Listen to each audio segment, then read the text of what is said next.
What's going on, everyone? Welcome back to the channel. Today I'm going to be working on a rear crossmember bumper hidden trailer hitch for the D100. Let's get to work.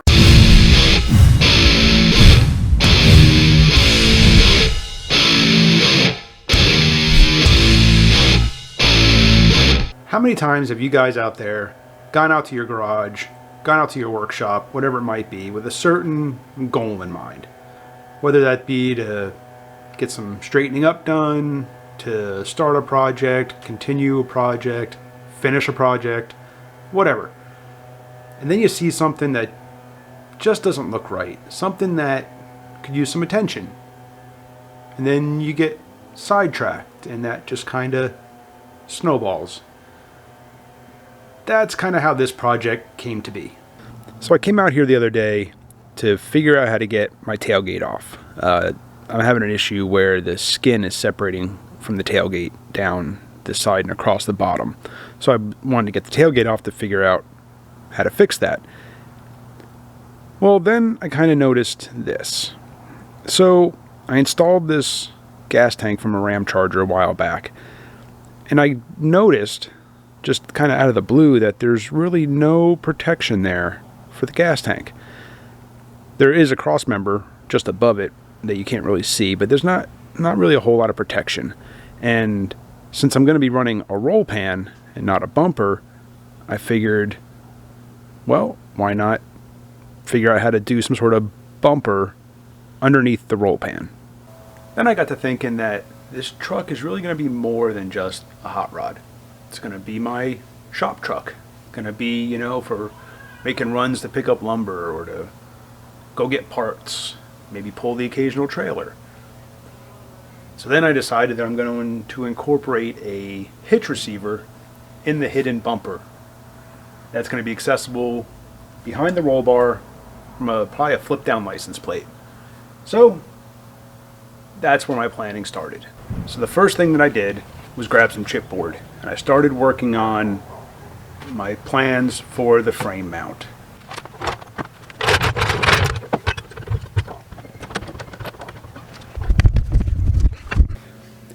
Here on the side of the frame, there are some holes I'm going to utilize for mounting this bracket. So, got my shape cut out, and my first thought was that I would have a piece on the bracket bend up like that. Get that there. Bend over like that, and that would hook it onto the top of the frame, just to kind of help hang the bracket, hang the bumper. And that way, if I ever have to remove the bumper, putting it back on will be simple enough to just take out the two bed mount bolts, one on each side right here at the frame. That's what these are here. And then I could put this up there and it would hang itself. And that way, trying to install it, super simple. And then I was going to have this piece here was going to kind of come around, and I was going to weld this piece to some 2x3 rectangular tube that I had left over from when I built my my slapper bars. That's going to be my bumper. It's 2x3, 3/16 wall. Should be plenty for a little bash bar. So that's what I started with, and I cut out my first piece, my first frame mount to this template. Then my thought was that I would bend, and this is 1/4" plate. So then my thought was that I would just bend this over on I have Harbor Freight 20-ton press that I built a press brake for. I thought I would just bend this over on that. Yeah, that didn't work. That thing cannot bend 1/4" plate. I kind of figured it couldn't, but I figured, what the hell? Gotta at least try it. Didn't happen.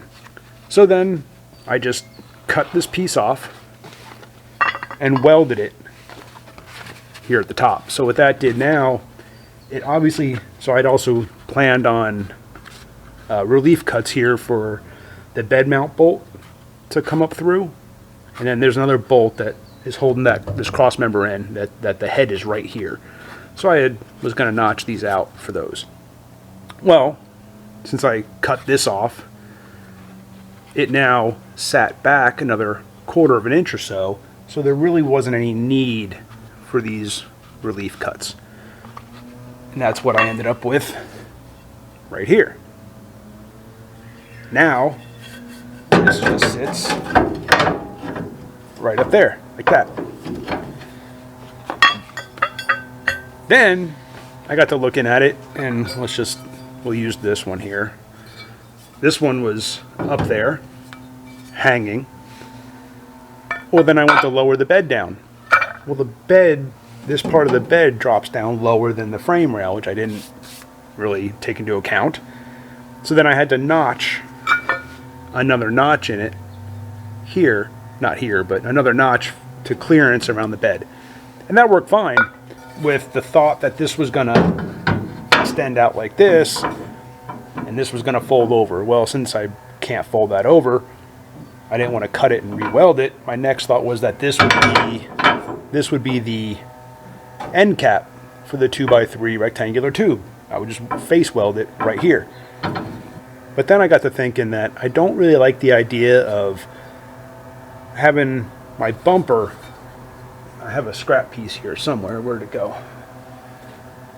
Oh, it's over there. Hang on. Okay, I had cut a piece of scrap here in planning this out. So then my thought was that this would be here, basically like this, and then this piece would come across and just weld in, basically like that. But then I got to thinking that I don't like the idea of relying on just a perimeter weld with this tube mounted there and, you know, the weight of a trailer behind it pulling on just that perimeter weld. It would probably be okay, but I thought I could do this better. So then I did this. I notched this out further so that now that'll sit right there.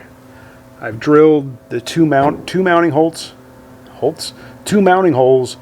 for some 1/2 inch grade 8 bolts that'll go through the frame. So through this 1/4 inch plate and into the frame. There's two there. And then this piece, which will be the 2x3 bumper hitch mount, will actually sit on there.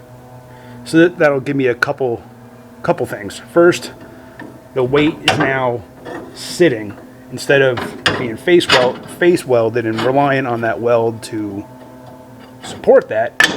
It's supported like that. That also gives me more welding surface. I can now bevel this surface. I can weld here, but then I can also weld the back side of it. And then my next thought is that I will also cap this tube, but I'll run the cap long and probably incorporate this hole.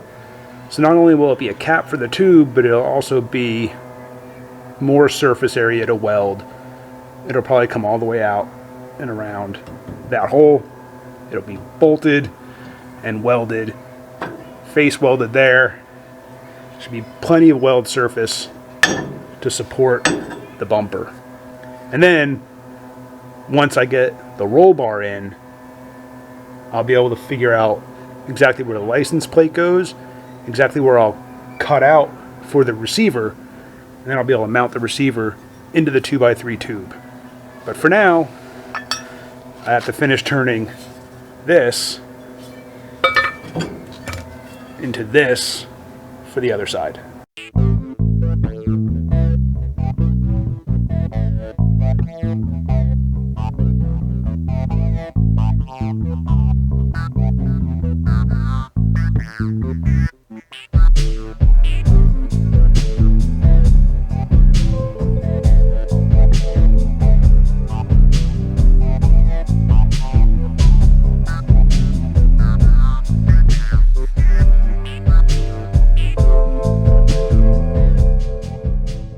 Alright, so now you can see that I've got the frame mount just tacked together. I've got it sitting in place. I've actually just got the weight of the bed sitting on it, and that's what's basically holding it in there.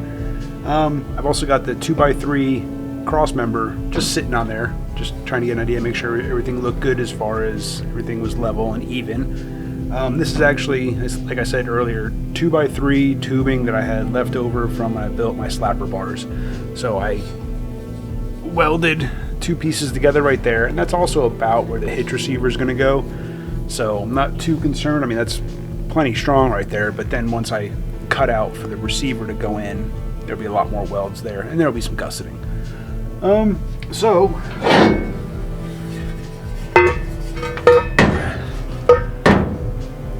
the next step will be to mount, or not mount, will be to mark for the mounting holes.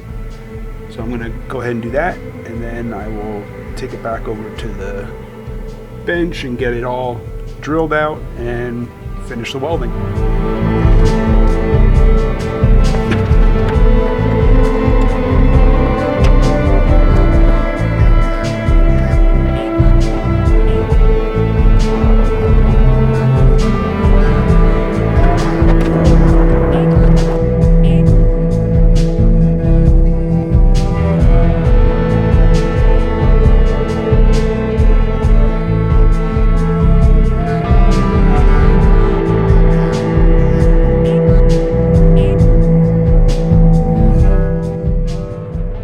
Alright, so there you can see I've got the cross member tacked to the driver's side bracket. I got it flush to the outside. And again, by cutting this shelf into the base here, that allows me now to not only weld the face, but I can weld the back side of it also. And then I'll grind this side flush, and then I'll cap it. And the cap piece will probably actually run over and around and incorporate this bolt into that cap piece. Now I just need to mark the length at this end of the tube. So I'm just going to scribe up along the outside of this bracket, get that marked to length, cut, and then I'll be able to tack that on there and then check it for fit, and then weld the whole thing out.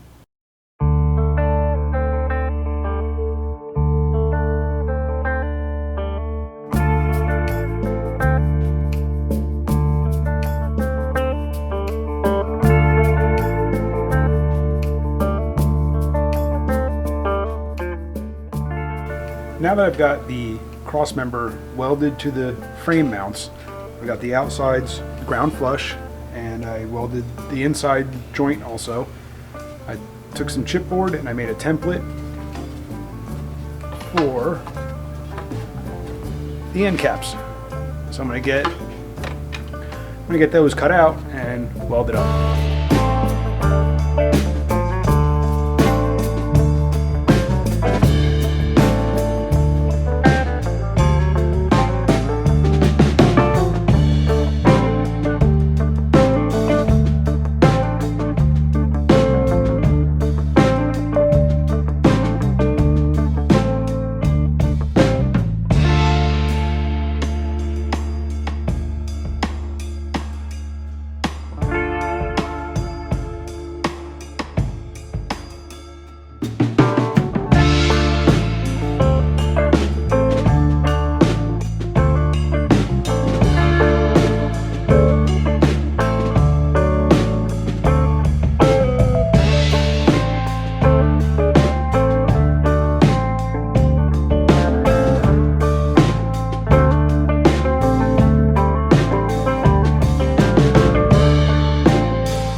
And after welding on the end cap, sanding everything flush, and hitting it with a light coat of some flat black, the bumper is pretty much done. There's a few spots I want to do a little weld touch up, but that can wait. Next will be to put the roll pan in place and see exactly where the license plate location is, and that'll dictate where I need to cut out for the hitch receiver, and then obviously where on the bumper the hitch receiver will go. But that's gonna have to wait till the next video because the roll pan isn't here yet. So this is part one. Make sure you guys hit that subscribe button, hit the bell so you get notified when part two comes out, and I'll catch you on the next one. Thanks.